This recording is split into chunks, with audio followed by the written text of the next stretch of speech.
হরে কৃষ্ণ। আমি সায়নী। আজ নিয়ে এসেছি তোমাদের জন্য কাঁঠালি কলার বড়া বা অনেকে ফুলুরি বলে থাকে। তোমাদের অঞ্চলে এটাকে কি বলে অবশ্যই আমাকে কমেন্ট করে জানাবে। চলো শুরু করা যাক। এইটি তৈরি করার জন্য আমার লাগবে 6টা পাকা কলা। কলাগুলো একটু বেশি পাকা হলেই ভালো। হাফ বাটি মতন সুজি, হাফ বাটি মতন চিনি এবং হাফ বাটি ময়দা। প্রথমে কলাগুলোকে ভালো করে মেখে তাতে হাফ বাটি চিনিটা দিয়ে বেশিক্ষণ মাখিয়ে বেশ খানিকক্ষণ চাপা দিয়ে রেখে দিতে হবে চিনিটা গলে যাওয়া পর্যন্ত। তারপরে গলে গেলে চিনিটাকে তাতে দিয়ে দিতে হবে হাফ বাটি ময়দা, হাফ বাটি সুজি এবং স্বাদ মতো ঈষৎ সামান্য নুন দিয়ে এটাকে ভালো করে মাখতে হবে। দিয়ে যতক্ষণ এটাকে মাখা যাবে কলার ফুলুরিগুলো কিন্তু তত সুন্দরভাবে ফুলবে। এটাকে ভালো করে মেখে নিয়ে আমি এটাকে সাইড করে রেখে দেবো। মাখতে মাখতে আমার আরেকটু সামান্য ময়দার প্রয়োজন পড়েছিল। আমার কিন্তু মোট হাফ বাটি ময়দাই লেগেছে। আমি কিছু ময়দা প্রথমে দেওয়ার সময় রেখে দিয়েছিলাম, সেটা লাস্টে দিয়ে দিলাম। চলো এবারে ফুলুরিগুলো ভাজা যাক। একটা কড়াই বসিয়ে নিয়ে কড়াইটা একটু গরম হওয়া পর্যন্ত রেখে দিয়ে তাতে সাদা তেল দিয়ে দেবো।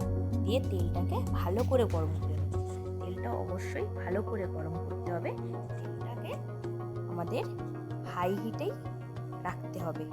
প্রথমে ছোট টুকরো দিয়ে দেখে নিলাম, তারপরে সব ফুলুরিগুলোকে হাতের মাপ করে দিয়ে দেবো। সবাই যে যার মতো করে করতে পারো, ছোট বড়। আমি একটু ছোট ছোট করেই করেছি যাতে দেখতে সুন্দর হয়। আর যেহেতু আমার কড়াইটা ছোট, বেশি বড় বড় করে দিলে গায়ে গায়ে লেগে যাওয়ার একটা সম্ভাবনা থাকে।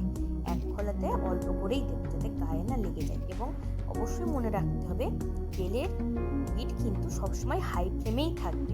বেশি আস্তে করে দিলে গায়ে গায়ে লেগে যাবে ফুলুরিগুলো। দিয়ে বেশ ভালো করে লাল লাল করে এটাকে ভেজে নেব। নিয়ে সুন্দর করে ভেজে নিয়ে এটাকে তুলে নেব। ভালো করে ভেজে নেব। নিয়ে এগুলোকে একটা বাটিতে তুলে সাইড করে রেখে দেব। আরও কিছুটা মাখা বাকি আছে, সেগুলোকে এবার লাস্টের মতো ভেজে নেব। নিয়ে বাটিতে তুলে রাখবো। এই ফুলুরি করার সময় যারা একটু বেশি মিষ্টি খেতে পছন্দ করো তারা মিষ্টি দিতে গেলে একটু ময়দার পরিমাণটাও বাড়াতে হবে। যারা কম মিষ্টি খাও এতে কম মিষ্টি দিয়ে করাটাই ভালো। বেশি মিষ্টি দিয়ে করতে গেলে চিনি বেশি পড়ে গেলে অতিরিক্ত লাল হয়ে যাবে এবং ভাজার সময় সেটা পুড়ে যাওয়ার সম্ভাবনা থাকে। সেই কারণে মিষ্টির পরিমাণটা অল্প থাকাই ভালো। চলো আমার সবগুলো ভাজা হয়ে গেছে। এবারে একটা প্লেটে তুলে নেব, সুন্দর করে সাজিয়ে নেব। নিয়ে গোপালের ভোগের জন্য তৈরি করব।